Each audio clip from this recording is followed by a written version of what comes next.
أما بعد فقد قال الله ربنا جل وعلا في كتابه المجيد والفرقان الحميد: أعوذ بالله من الشيطان الرجيم. بسم الله الرحمن الرحيم. للفقراء الذين أحصروا في سبيل الله لا يستطيعون ضربا في الأرض يحسبهم الجاهل أغنياء من التعفف. رب اشرح لي صدري ويسر لي أمري واحلل عقدة من لساني يفقهوا قولي. رب زدني علما. اللهم أرنا الحق حقا وارزقنا اتباعه وأرنا الباطل باطلا وارزقنا اجتنابه. سبحانك لا علم لنا إلا ما علمتنا إنك أنت العليم الحكيم. ہر قسم کی حمد و ثنا، عظمت و کبریائی، بزرگی اور بڑائی اللہ رب العزت کے لیے ہے، جو تمام جہانوں کا خالق، مالک و رازق ہے، اور انگن بے حد و حساب لا تعداد درود و سلام سید الانبیاء والمرسلین خاتم النبیین محمد الرسول اللہ صلی اللہ علیہ وسلم کی ذات اقدس پر، جنہوں نے انتھک محنتوں اور کوششوں کے ساتھ اس دین حنیف کو ہم تک پہنچایا۔ محترم سامعین کرام، اللہ رب العزت نے اپنی پیاری کتاب قرآن مجید کے اندر اپنے متقین بندوں کی صفات بیان کی، تو ان میں سے ایک صفت اللہ رب العزت نے یہ بیان کی کہ وَمِمَّا رَزَقْنَاهُمْ يُنْفِقُونَ، میرے بندے میرے دیے ہوئے مال میں سے اللہ رب العزت کے راستے میں خرچ کرتے ہیں۔ یقیناً اللہ رب العزت کے راستے میں خرچ کرنا یہ ایک بہت بڑا عمل ہے، اور اللہ رب العزت نے اس پر اتنا زور دیا ہے، اللہ کے نبی صلی اللہ علیہ وسلم نے اس پر اتنی توجہ دلائی ہے، اتنی ترغیب دلائی ہے کہ آپ قرآن مجید کو پڑھیں گے تو اکثر مقامات پر جہاں نماز کا ذکر ہے، ساتھ زکوٰۃ کا ذکر، اور اسی طرح بارہا مقامات پر اللہ رب العزت نے انفاق فی سبیل اللہ پر زور دیا ہے۔ اور الحمدللہ وطن پاکستان کے اندر ہماری قوم اس معاملے میں بہت آگے ہے، اللہ رب العزت کے راستے میں خرچ کرنے کے معاملے میں۔ آپ دیکھ لیں کہ وطن عزیز کے اندر بڑے بڑے ادارے، بڑے بڑے مدارس جن کی تعداد ہزاروں کے اندر ہے، مساجد کا نظام، اسی طرح ویلفیئر کا نظام، بڑی بڑی این جی اوز، بڑے بڑے ٹرسٹ جو ہیں وہ لوگوں کے چندے پر، لوگوں کے صدقات و خیرات پر چل رہے ہیں۔ اور جب باہر بھی کہیں پہ اگر ضرورت پڑتی ہے تو ہمارے ادارے جو ہیں وہ وہاں جا کے کام کرتے ہیں، تو ان کا جتنا بھی کام ہے وہ سارے کا سارا لوگوں کے دیے ہوئے فنڈز، لوگوں کے دیے ہوئے چندے اور صدقات و خیرات پر منحصر ہوتا ہے۔ لیکن ایک طرف اگر دیکھا جائے جس طرح یہ قوم اللہ رب العزت کے راستے میں خرچ کرتی ہے، تو دوسری طرف مانگنے والے، گداگر، بھیک مانگنے والے لوگ جو ہیں ان کی بھی کثرت ہے۔ اگر کہا جائے کہ پاکستان اس معاملے میں شاید سب سے آگے ہے تو مبالغہ نہیں ہوگا کہ جہاں کہیں آپ چلے جائیں، گھر سے باہر نکلیں گے، چوکوں چوراہوں پر، بزنس سینٹروں کے اندر، مارکیٹوں کے اندر، مسجدوں کے باہر، جہاں کہیں بھی کسی کو موقع ملتا ہے وہاں وہ کھڑا ہو جاتا ہے اور اپنا ٹھیا لگا لیتا ہے اور مانگنا شروع کر دیتا ہے۔ حتیٰ کہ اگر آپ کہیں سفر کر رہے ہیں گاڑی کے اندر، تو کہیں سے اگر سڑک ٹوٹی ہوئی ہے یا کوئی پل وغیرہ ہے یا کوئی اشارہ ہے تو وہاں پہ بھی بھکاریوں کی ایک بڑی بھیڑ اور رش جو ہے وہ جمع ہوتی ہے۔ باقاعدہ سڑک کے درمیان میں جو ہے وہ بھکاری کھڑا ہوگا، کیونکہ وہاں سے سڑک ٹوٹی ہوئی ہے، آپ نے بریک لگانی ہے، گاڑی آہستہ کرنی ہے، وہ آپ کے شیشے پر پہنچ جائے گا اور آپ سے مانگنا شروع کر دے گا۔ اور یہ ایک پیشہ بلکہ ایک بہت بڑا مافیا بن چکا ہے۔ کہ پاکستان کے اندر باقاعدہ بڑے بڑے مافیاز ہیں، بڑے بڑے لوگ ہیں، ان کا ایک مکمل نیٹ ورک ہے اور ان کے اپنے ٹھیکیدار ہیں کہ جو باقاعدہ ان چوکوں چوراہوں کو اور جہاں پر لوگوں کی زیادہ رش ہوتی ہے ان جگہوں کو ٹھیکے پر دیتے ہیں بکاریوں کو، کہ ٹھیک ہے تمہیں یہاں بیٹھ کر مانگنے کی اجازت ہے، اتنا تم نے ہمیں جمع کروانا ہے۔ اور بڑے بڑے لوگ حتیٰ کہ ٹرانسپورٹر بڑے بڑے، ان کے بارے میں نے سنا ہے کہ ان کے جی سارا نظام جو ہے وہ اسی پر چل رہا ہے کہ انہوں نے باقاعدہ پوری کی پوری ٹیم، اور باقاعدہ اس کے لیے بچوں کو اغوا کیا جاتا ہے، ایسے بچے جو بیچارے یتیم پیدا ہوتے ہیں یا جن کا کوئی جو ہے وہ پرسان حال نہیں ہوتا، وہ ان کو وہ اپنے قبضے میں کر لیتے ہیں اور پھر ان سے یہ کام کرواتے ہیں۔ ایبٹ آباد کے اندر چلے جائیں، وہاں روزانہ صبح ایک گاڑی بکاریوں کی بری ہوئی آ کے اترتی ہے اور اسے ایک خاص قسم کے لوگ، عورتیں، وہ بچے جو ہیں وہ باہر نکلیں گے جن کے چھوٹے چھوٹے سر باقاعدہ پلاننگ کے ساتھ ان کے سروں پہ ایک لوہے کی ٹوپی جو ہے وہ چڑھا دی جاتی ہے تاکہ وہ گروس نہ کر سکیں۔ ان کا دماغ وہی چھوٹے بچے جیسا رہ جاتا ہے، جسم باقی بڑھ جاتا ہے، اور سبز رنگ کے چولے انہوں نے پہن رکھے ہوتے ہیں اور وہ پورے شہر کے اندر پھیل جاتے ہیں اور مانگنا شروع کر دیتے ہیں۔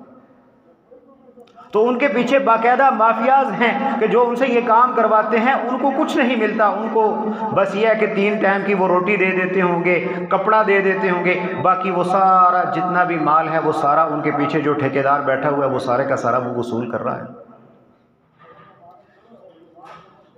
اور باقاعدہ یہ جو مانگنے والے لوگ ہیں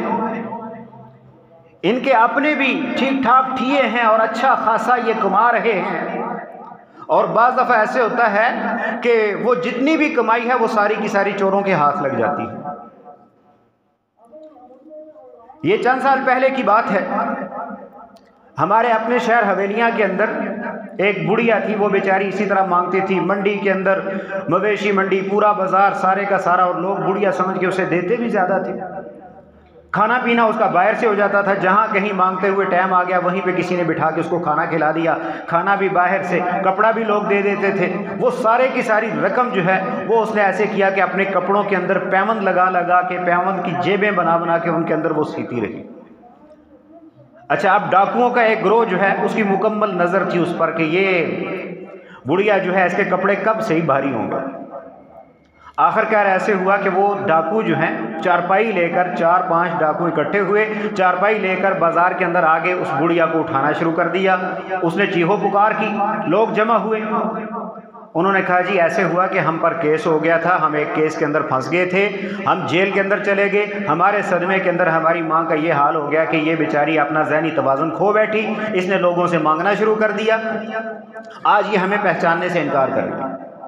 لوگوں نے یقین کر لیا کہ یار یہ بالکل ٹھیک کہہ رہے ہیں،